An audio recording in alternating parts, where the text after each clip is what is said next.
From Illinois Public Media, this is the 21st Show. I'm Brian Mackey.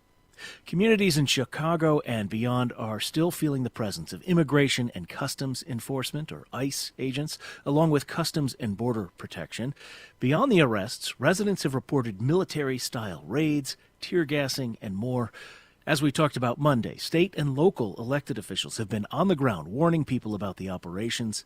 Some of them have followed agents in their vehicles and then had their own encounters because of that, including last week State Representative Hoan Huynh. Representative Huynh was following an unmarked federal vehicle and says Border Patrol agents surrounded his car, and one even pointed a gun at him. I'm State Representative Hoan Huynh. I'm State Representative Hoan Huynh. These guys are telling us to stop following. I'm State Representative Hoan Huynh. They're U.S. Customs and Border Patrol. I'm State Representative Hoan Huynh. There's 3 agents behind us. Why is my window not working? I'm State Representative Hoan Huynh. Somehow they're able to open my windows. These people are, there's 3 officers in front of us, 3 officers behind us. I'm State Representative Hoan Huynh. Representative Huynh has served as state representative for the 13th District since 2023, an area which includes the north side Chicago neighborhoods of Uptown, Ravenswood, Wrigleyville, Lincoln Square, and Andersonville, among others. He's also one of more than a dozen candidates running in the Democratic primary next year to succeed Congresswoman Jan Schakowsky in Illinois' 9th District. He joins me now to talk about what he's witnessed and experienced. Representative Hoan Huynh, welcome to the 21st Show. Thank you so much, Brian, for having me here today. And thank you so much for bringing light to what's happening right now in Chicago and in Illinois, particularly with the ICE raids and the immigration raids on our neighborhoods. Yeah, let's get into it. Before that, I do want to mention to our listeners, in order to make our schedules meet, we taped our conversation Tuesday afternoon, so we're not taking calls for this part of the show, but you can always let us know what you thought. Our email address is talk@21stshow.org. All right, Representative Huynh, talk us through what you have been seeing on the ground in Chicago. Absolutely. So, we've been seeing a series of ICE raids, of ICE presence in all of our neighborhoods these last several months in Chicago since the administration announced their Operation Midway Blitz. I think certainly we have been really hearing from our neighbors the fear that they're in right now, and we've been really trying to make sure that we get the Know Your Rights training and Know Your Rights information out to our neighbors to make sure that they can protect themselves at this moment in time. What effect is that having on the communities you represent? Yeah, I represent a very diverse immigrant and refugee community here on the north side lakefront. We speak more than 100 different languages. I myself am also a refugee as well from Vietnam. And so right now, a lot of folks are deeply scared to go outside their homes, to go to work, to go to school, to go to their small businesses. And so there has been a level of fear that folks have felt right now, and a high level of alert as well. So we've been really trying to make sure that we inform their neighbors of their rights when interacting with ICE agents. And we've been really trying to make sure that folks know the salute method as well in order to record ICE agents and ICE presence in our neighborhoods as well. Salute method, what does that mean? Yeah, so the salute method literally allows for folks to understand when they're filming individuals who are ICE agents, what do they need to identify in that? S stands for the size of the ICE agent. So in the video, you want to document, how many officers there are. A stands for the activity. What are they doing at the current time in which the ICE presence is in the neighborhood? L stands for the location. What location are they at? So it kind of gives you the intersection of where they're at. U stands for uniform. What exactly are they wearing? How are they distinguished? T stands for time and location of where the incident occurred. And E stands for equipment, any other equipment that they're using. But this method called salute allows for people who are bystanders, folks who are recording ICE agents and ICE presence to really document that information and get that information to a hotline that allows for the rapid response team to really come out there and see how we can provide further assistance for our neighbors in need at the time. A lot of people, I should say a lot of the time, the job of state representative involves, going to long committee meetings and budget hearings and trying to understand state law and state policy. What role do you feel like you and your fellow elected officials have to play in what's happening right now in Illinois?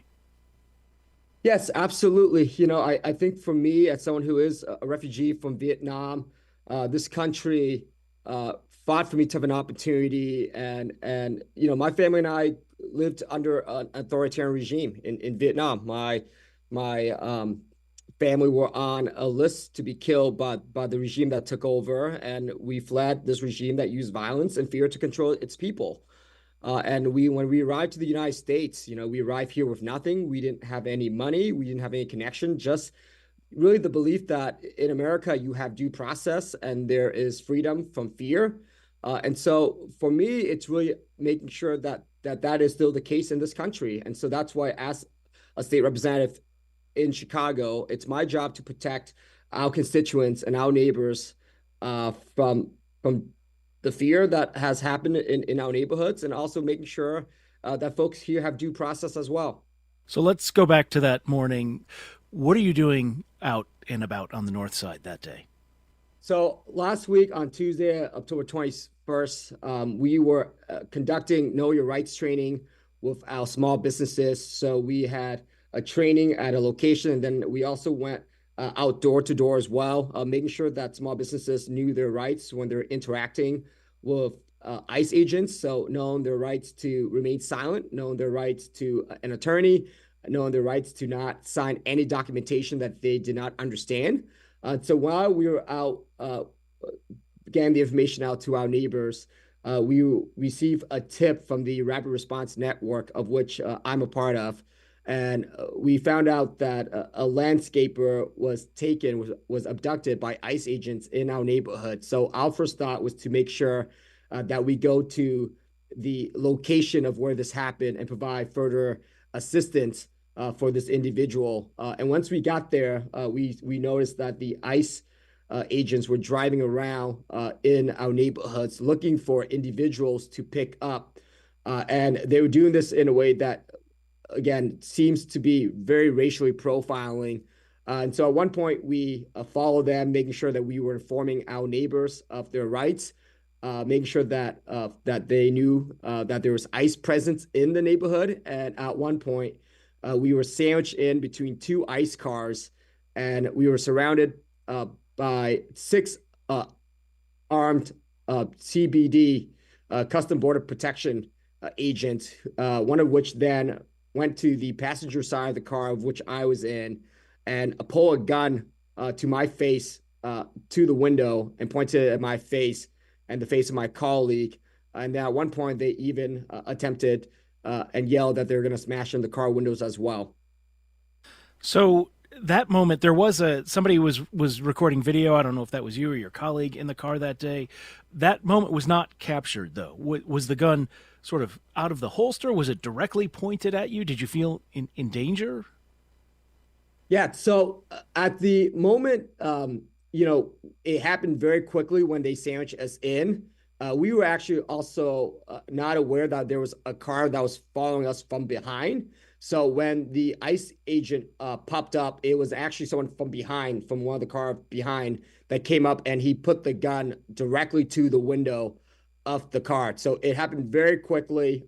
There was really no time for us to react and have the camera ready for that moment. I think for myself, as well as someone who is a person of color, a minority, I knew not to make any sudden movements with my hands when it came to pulling out my camera from my pocket. So all I really did was really raise my hands up in the air and really try to identify myself when they asked me to identify myself. And I identify myself as a state representative. And that's also when my colleague, who was in the driver's side, was able to pull out his phone and record the incident. But we were unable to capture the gun that was pulled at the very beginning, nor the incident in which they said that they were going to bash in the windows as well.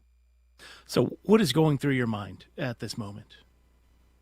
Yeah, it was a very scary time. I think anytime when you have a gun pulled to your face, there's a lot of adrenaline that goes through your body, and I think there was definitely a sense of fear, and at the same time, I think we did what they asked us to do. We identify ourselves. I identify myself as a state representative.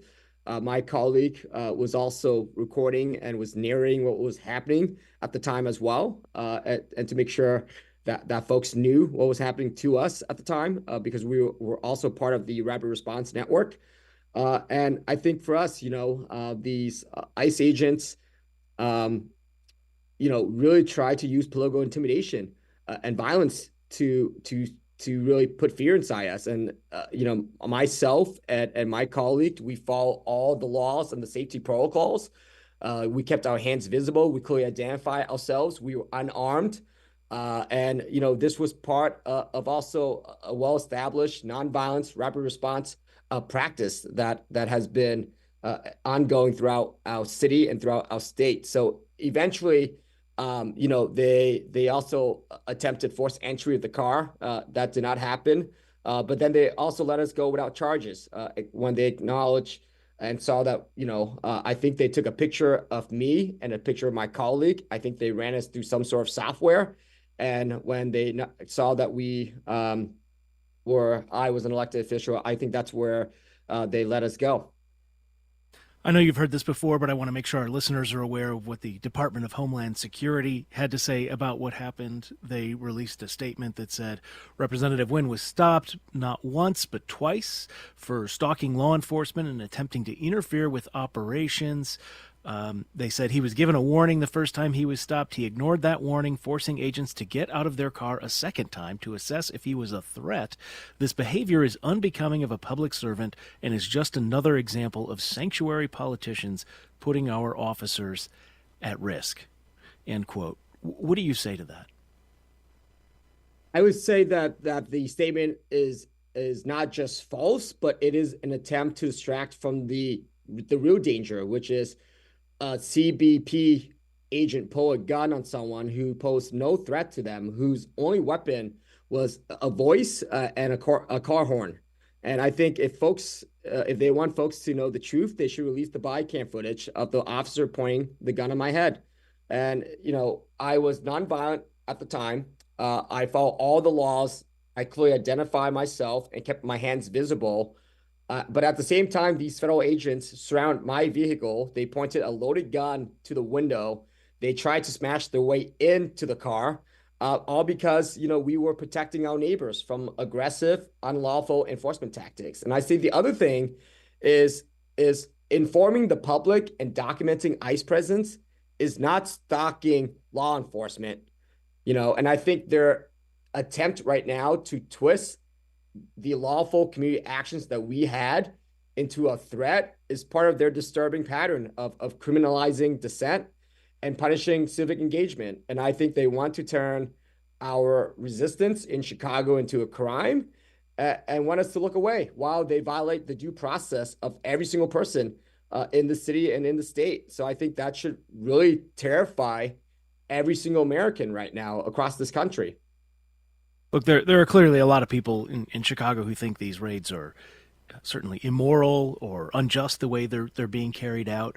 But just to sort of play devil's advocate here, right? Standing on the side of the road, filming is one thing, blowing a whistle is another. Actually following agents in a vehicle, though. Some people might say, you know what, we wouldn't allow that if you were to start following a Chicago police officer doing traffic enforcement or state police or something like that. Why, in your view, is that an acceptable sort of tactic as you've described it here? Look, this is a part of the community-based rapid response efforts. It's lawful. I think certainly when we see agents come into our streets, when they're wearing masks, not identifying themselves, who they are, who they work for, what agency they're part of, when they are walking around our neighborhoods with guns, with rifles, with pistols, with military tactics and military tactical gear, and when they're driving in unmarked vehicles as well. I would say that they're the aggressor. They're the ones engaging in unlawful enforcement tactics.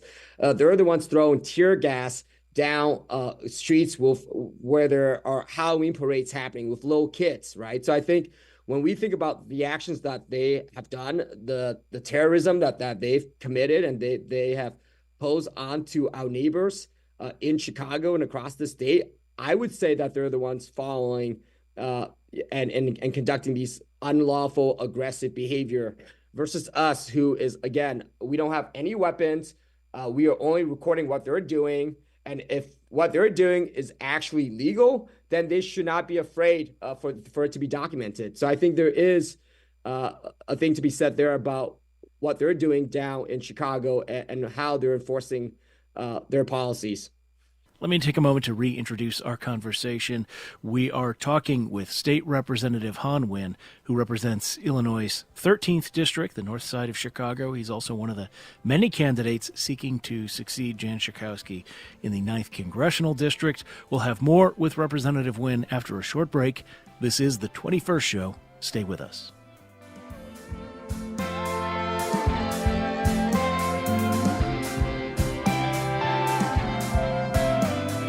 Support for the 21st Show comes from the Des Moines Arts Center, presenting Manuel Alvarez Bravo, a pioneer of Mexican photography, featuring collaborators like Frida Kahlo, Diego Rivera, and more. On view through January 18th. More information at DesMoinesArtsCenter.org.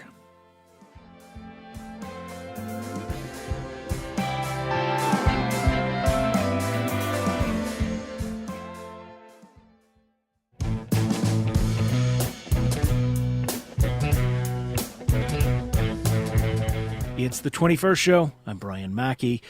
Let's get back to my conversation with State Representative Hoan Huynh. He represents Illinois' 13th District in the State House of Representatives. He's also one of the many candidates in the Democratic primary to succeed Congresswoman Jan Schakowsky in the state's 9th District.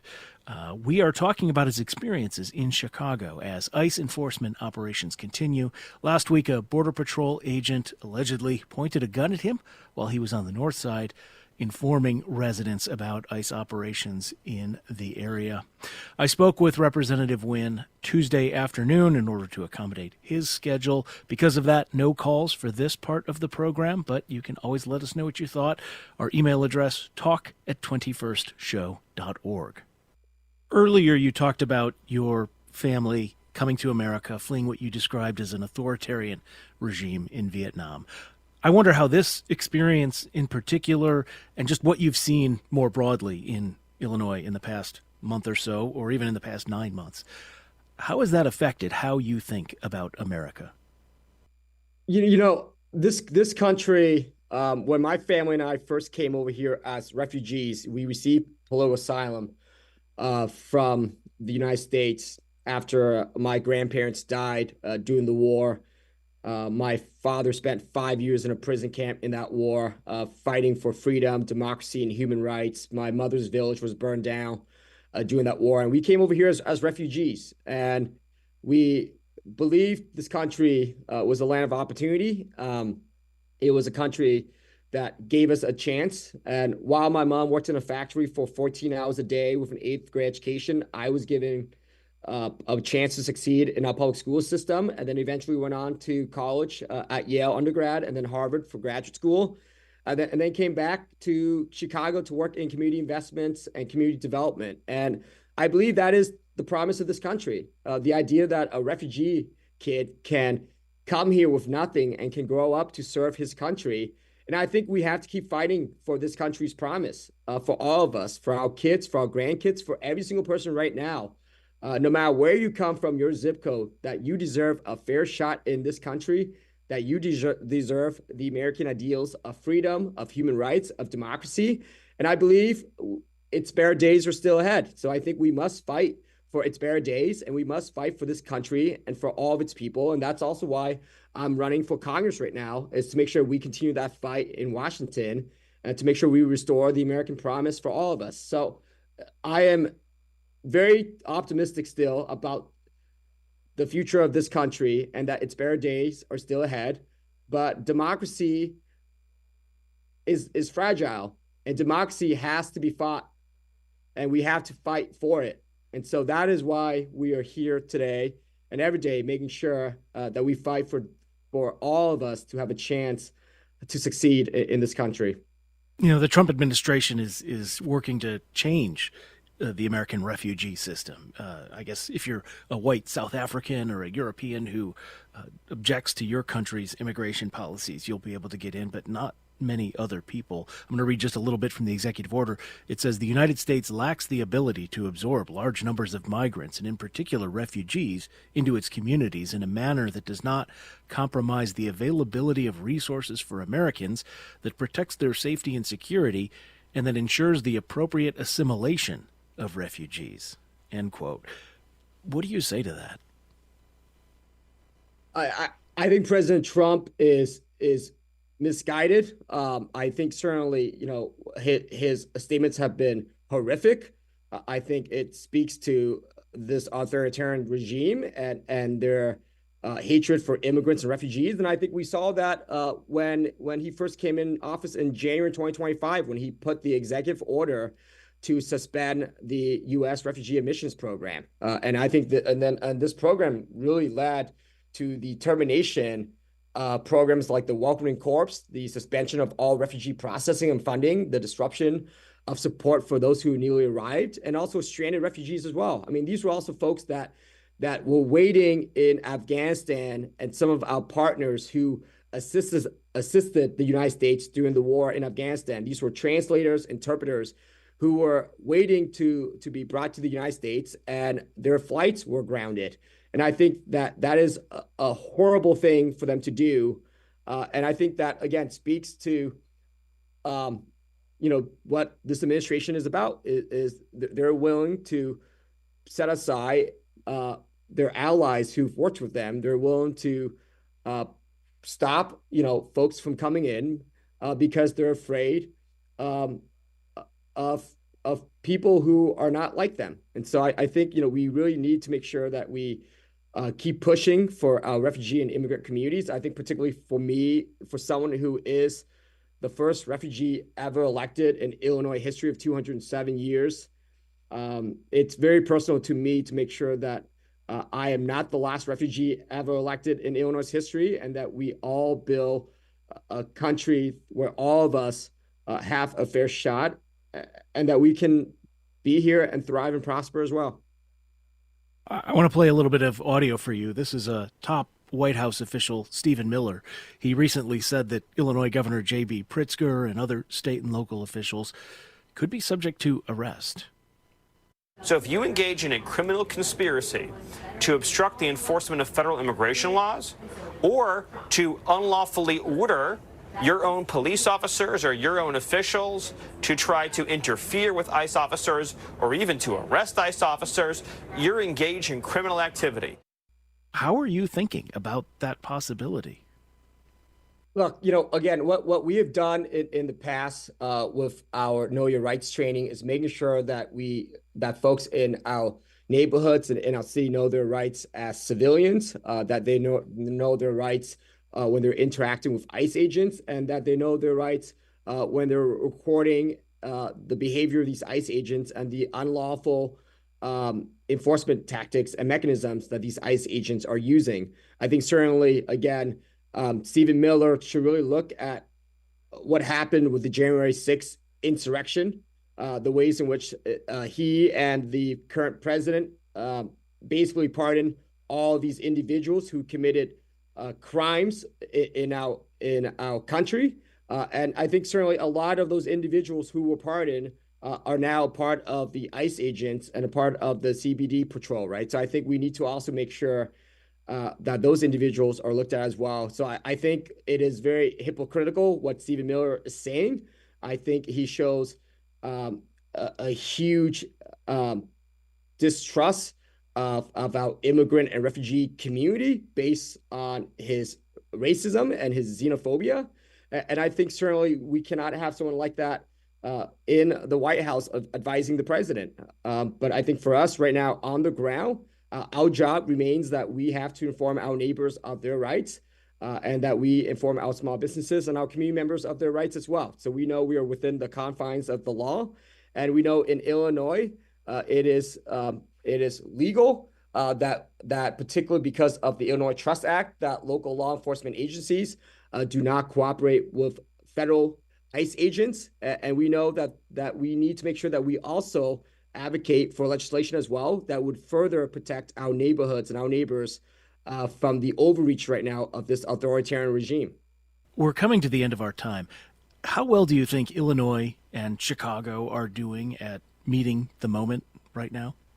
I think certainly Chicago has been a testing ground right now. It's been ground zero for a lot of these tactics. And I believe what's happening here is a harbinger of what's going to come for the rest of this country. And I think we need to make sure we keep staying up for our neighbors, that we do not turn away when they violate due process. And I think the last thing is we're pushing for legislation down in Springfield to make sure that we hold these individuals accountable, right? So I think making sure that we ban the mask that's being worn by these ICE agents, making sure that we require them to display clear identification of their names and their badges that will allow for us to know who they are, and to enhance transparency with our communities. I think we also need to close and provide additional protections for individuals at our hospitals, for patients, for our staff from ICE actions. I think we also need to expand protections in our schools as well and in our courthouses, and bar civil arrests by ICE and other federal agents at our courthouses. So I think there are things that we'll be fighting for down in Springfield this week in veto session to make sure that we provide additional protections for our neighbors. And I think we will continue to make sure that we get the message out in our respective neighborhoods as well by equipping people with the information that they need, by also providing them with whistles that they need, and by teaching them about the salute method and about know your rights training as well. State Representative Hoan Huynh represents parts of the north side of Chicago in the General Assembly. He's also a candidate in the Democratic primary for the 9th Congressional District. Representative Huynh, thank you for your time. Thank you so much for your time. And for more information, please visit our website at HOANFOR9.com. Thank you.